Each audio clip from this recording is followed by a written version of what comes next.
ನಮಸ್ಕಾರ. ನನ್ನ ಎಲ್ಲ ಆತ್ಮೀಯ ಕರಾವಳಿ ಭಾಗದ ವೀಕ್ಷಕ ವಿವರಣೆಕಾರರೇ, ಅದರಲ್ಲೂ ವಿಶೇಷವಾಗಿ ಇಂಗ್ಲೀಷ್ ಹಾಗೂ ಕನ್ನಡ ಹಾಗೂ ಅಲ್ಲಿ ಇರ್ತಕ್ಕಂಥ ಅನೇಕ ಮೇಧಾವಿ ವ್ಯಕ್ತಿಗಳಿದ್ದಾರೆ. ಅವರಿಗೆ ಈ ಕ್ರಿಕೆಟ್ ಬಗ್ಗೆ ಸಾಕಷ್ಟು ಮಾಹಿತಿ ಇದೆ. ಅವರೆಲ್ಲ ತಜ್ಞರು ಅಂತ ನಾನಾದರೂ ಕೂಡ ಭಾವಿಸಿದ್ದೀನಿ. ನಾನು ಹೇಳಲಿಕ್ಕೆ ಹೊರಟಿರ್ತಕ್ಕಂಥ ವಿಷಯ, ಈಗ ಕನ್ನಡ ಕಾಮೆಂಟ್ರಿ ಬಗ್ಗೆ ಅನೇಕ ವಿಡಿಯೋಗಳನ್ನು ಮಾಡಿದ್ದೀನಿ, ಆದರೆ ಇದು ವಿಶೇಷತೆಯನ್ನು ಕೂಡಿರ್ತಕ್ಕಂಥ ಇದು ವಿಡಿಯೋ ನೋಡಿ. ಕಳೆದ ವಾರ ಅದೇ ಕರಾವಳಿ ಭಾಗದಲ್ಲಿ ಶ್ರೀರಾಮ್ ಕಪ್ ಅಂಜನಾ ನಗರದಲ್ಲಿ ನಡೀತು. ಅದು ಫ್ಲಡ್ ಲೈಟ್, ಅದು ತುಂಬ ಸೊಗಸಾಗಿ ಮೂಡಿ ಬಂತದು. ಆಯೋಜಕರು ತುಂಬ ಅಚ್ಚುಕಟ್ಟಾಗಿ ಅವರು ಮೈದಾನ ಆಗಿರ್ಬೋದು, ಪೆವಿಲಿಯನ್ ಆಗಿರ್ಬೋದು, ಬಹಳ ಒಳ್ಳೆಯ ಶ್ರೇಷ್ಠ ಮಟ್ಟದ ಒಂದು ಟೂರ್ನಿಯನ್ನು ಹಮ್ಮಿಕೊಳ್ಳಲಾಗಿತ್ತು. ಯಶಸ್ವಿಯಾಗಿ ಮುಕ್ತಾಯವಾಗಿದೆ, ಇದರಲ್ಲಿ ಎರಡು ಮಾತಿಲ್ಲ. ನಾನು ಹೇಳಲಿಕ್ಕೆ ಹೊರಟಿರ್ತಕ್ಕಂಥ ವಿಷಯ ಏನಪ್ಪ ಅಂತ ಹೇಳಿದರೆ, ಅಲ್ಲಿ ಒಬ್ಬರು ಕನ್ನಡ ಕಾಮೆಂಟೇಟರು ಆ ಟೂರ್ನಿ ಉದ್ದಕ್ಕೂ ಕೂಡ ಒಂದು ರಿಕ್ವೈರ್ಡ್ ಎಂಬ ಒಂದು ಪದವನ್ನು ಅವರು ಇಂಗ್ಲೀಷ್ನಲ್ಲಿ ಹೇಳಕ್ಕೆ ಬರಲಿಲ್ಲ ಅಂತ ಹೇಳಿ ನನಗೆ ತುಂಬ ವ್ಯಥೆ ಆಗ್ತಾ ಇದೆ. ಅವರೇನು ಹೇಳ್ತಿದ್ದಾರೆ, ರಿಕ್ವೈರ್ಡಿಗೆ ಬದಲಾಗಿ ರಿಕ್ವಾಯ ಹಾಗೆ ರವಾನೆ ಆಗ್ತಾ ಇದೆ. ಮತ್ತು ಇನ್ನೊಂದು ಅತಿ ಒಂದು ಒಳ್ಳೆಯ ಒಂದು ಮಾತು ಅಂತ ಹೇಳಿದರೆ, ಅವ್ರ ಬಗ್ಗೆ ಹೇಳಬೇಕು ಅಂತ ಹೇಳಿದರೆ, ಸುಂದರತೆಯ ಚೆಂಡು ಅಂತ ನೋಡಿ. ಆ ಸುಂದರತೆ ಒಂದು ಬಿಟ್ಟರೆ ಆ ಟೂರ್ನಿ ಉದ್ದಕ್ಕೆ ಬೇರೆ ಏನು ಪದಗಳನ್ನೇ ಅವರು ಉಪಯೋಗಿಸ್ಲಿಲ್ವಲ್ಲ ಅಂತ ನಾವು ಅನೇಕ ಸಾರಿ ಕೆಲವ್ರನ್ನ ಹೇಳ್ತಾ ಇರ್ತೀನಿ. ರೀ, ಸುಂದರವಾಗಿ ಒಂದು ಸರಿ ಹೇಳ್ರಿ, ಚೆನ್ನಾಗಿದೆ ಅಂತ ಹೇಳ್ರಿ, ಭಾಳ ಸೊಗಸಾಗಿದೆ ಅಂತ ಹೇಳ್ರಿ, ಬಹಳ ಆಕರ್ಷಣ ಒಂದು ಹೊಡೆತ ಅಂತ ಹೇಳ್ರಿ, ಇದನ್ನು ಹೇಳಬೇಕು. ಇನ್ನೊಂದು ನಾನು ತಮ್ಮಲ್ಲಿ ಕಳಕಳಿಯ ಮನವಿ ಅಂದರೆ, ನೀವು ಈ ಯೂಟ್ಯೂಬ್ನವರು ಯಾವ ರೀತಿ ಮಾನದಂಡದ ಮೇಲೆ ಅವ್ರನ್ನ ಆಯ್ಕೆ ಮಾಡ್ತೀರಿ, ಅವರಲ್ಲಿ ಸ್ವಲ್ಪ ಇಂಗ್ಲೀಷ್ ಜ್ಞಾನನೂ ಕೂಡ ಇರಬೇಕು ಅಂತ ನನ್ನ ಒಂದು ವೈಯಕ್ತಿಕ ಅನಿಸಿಕೆ.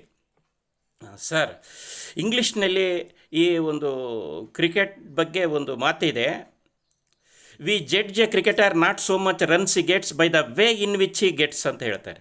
ಅಂದರೆ ಒಬ್ಬ ಆಟಗಾರ ಅವನು ಯಾವ ರೀತಿ ಹೊಡೆತಗಳನ್ನು ಹೊಡಿತಾನೆ, ಯಾವ ರೀತಿ ರಂಜಿಸ್ತಾನೆ, ಅವನು ಲೈಫನ್ನು ತೆಗೆದುಕೊಂಡು, ಈಗ ಒಂದು 10ರಲ್ಲೇ 3-4 ಬಾರಿ ಜೀವದಾನ ತೆಗೆದುಕೊಂಡು ಅವನು ಆಟವನ್ನು ಆಡಿದರೆ ಅಥವಾ ಶತಕವನ್ನು ಗಳಿಸಿದರೆ ಅದು ಒಳ್ಳೆಯ ಒಂದು ಶತಕ ಅಲ್ಲ ಅಂತ ನನ್ನ ಒಂದು ವೈಯಕ್ತಿಕ ಅನಿಸಿಕೆ.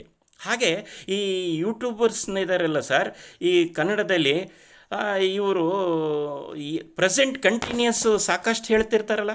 ಈಗ ಉದಾಹರಣೆಗೆ ರವಾನೆ ಆಗ್ತಾ ಇದೆ, ದಾಖಲ ಆಗ್ತಾ ಇದೆ, ಔಟ್ ಆಗ್ತಾ ಇದೆ, ಇವೆಲ್ಲ the shows present continuous tens.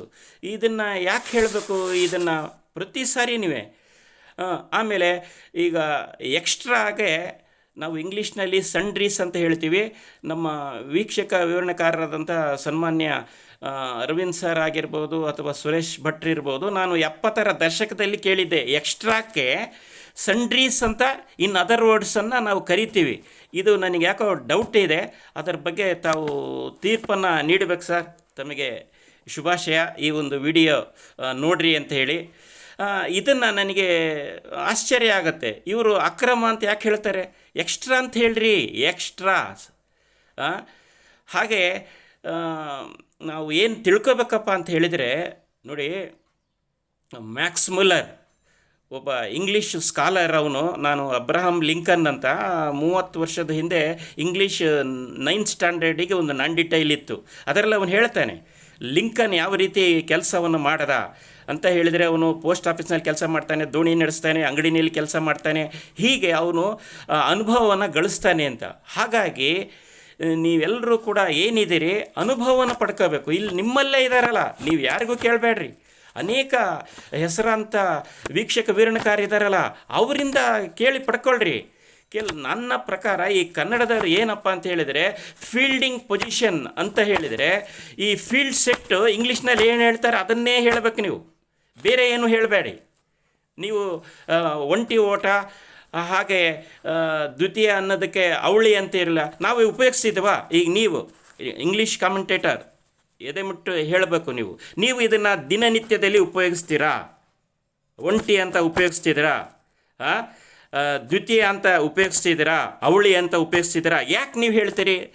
ನಮಗೆ ಗೊತ್ತಾಗಿರೋದು, ನೀವು DRS ಅನ್ನು ನೋಡ್ತಾ ಇದ್ದೀರಲ್ರಿ, ಶ್ರೀನಿವಾಸ ಮೂರ್ತಿ ಉರ್ಫು ನಾವು ಅವರಿಗೆ ಜಾನಿ ಅಂತ ಕರಿತೀವಲ್ಲ, ಅವ್ರು ಹೇಳ್ತಾರಲ್ಲ, ನಮಗೆ ಉಪಯೋಗ ಆಗತಕ್ಕಂಥವು ಜನ ಏನು ಉಪಯೋಗಿಸ್ತಿದ್ದಾರೆ ಆ ಪದಗಳನ್ನು ಉಪಯೋಗಿಸ್ರಿ ಅಂತ.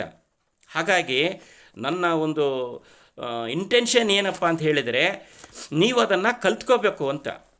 ಹಾಗಾಗಿ ಏನೇ ಆಗಿರಲಿ, ಒಬ್ಬ ವ್ಯಕ್ತಿ ಅದನ್ನು ಕಲ್ತ್ಕೋಬೇಕು, ಬೇರೆಯವರಿಂದಲೂ ಕಲಿಬೇಕು. ನಾನು ಹೇಳಿದ್ನಲ್ಲ, ಮೋಸ್ಟ್ ಇಂಪಾರ್ಟೆಂಟ್ ಥಿಂಗ್ ಈಸ್, ಇಲ್ಲಿ ನಮ್ಮ ವೀಕ್ಷಕ ವಿವರಣೆಕಾರರು ಬೇರೆಯವರಿಂದ ಕಲಿಬೇಕು. ಯಾವ ರೀತಿ ಅಬ್ರಹಾಂ ಕಲ್ತ ಆ ರೀತಿ ನೀವು ಕಲಿಬೇಕು ಅಂತ. ಇಲ್ಲ ಅಂತ ಹೇಳಿದರೆ ಸುಮ್ಮನೆ ಹಾಗೆ ಅಂತ ಹೇಳಿದರೆ men may come but I goes on forever ಅಂತ PB ಶೆಲ್ಲಿ ಒಂದು ಕಡೆ ಹೇಳ್ತಾನೆ. ಅಂದರೆ ಬ್ರೂಕ್ ಅಂತ ಹಳ್ಳಕ್ಕೆ, ಅದು ಒಂದು ಪದ್ಯ. PB ಶೆಲ್ಲಿ ಅವನು ಇಂಗ್ಲೀಷ್ ಪೊಯೆಟ್, ಅವನು ಹೇಳ್ತಾನೆ ಏನಪ್ಪ ಅಂತ ಹೇಳಿದರೆ men may go but I goes on forever ಅಂತ.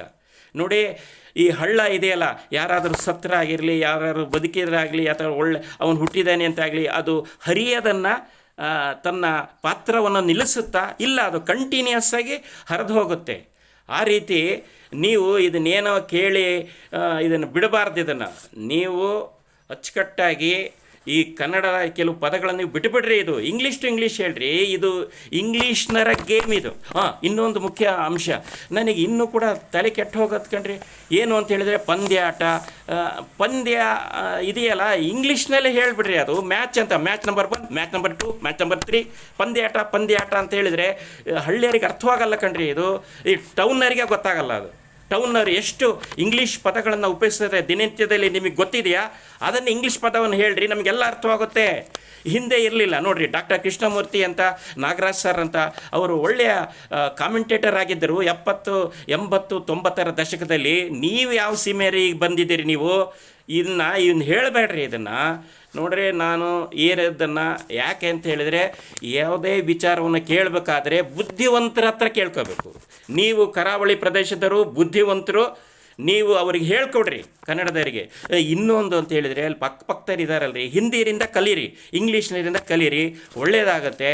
ಅದನ್ನು ಬಿಟ್ಬಿಟ್ಟು ಏನು ಹೆಚ್ಚುವರಿ ಅಂತ ಹೇಳ್ತಾರೆ, ಅಡಿಷ್ನಲ್ ರೀ. ಯಾವುದು ರೀ ಅದು ಅಡಿಷ್ನಲ್? ಅದು ರನ್, ಅದು ಎಕ್ಸ್ಟ್ರಾ ರೀ, ಅದು ಎಕ್ಸ್ಟ್ರಾ ಸಂಡ್ರೀಸ್. ಇದನ್ನು ಹೇಳ್ರಿ ನೀವು.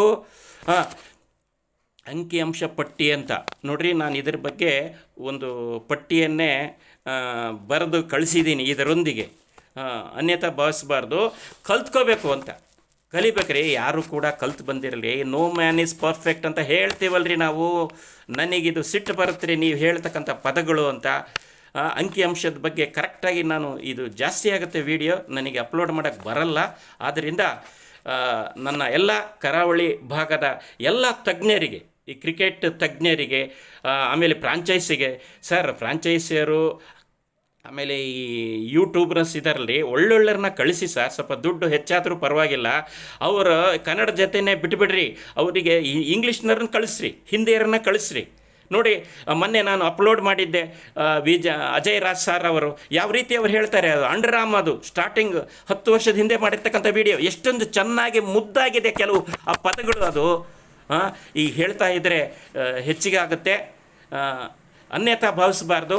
ಧನ್ಯವಾದ.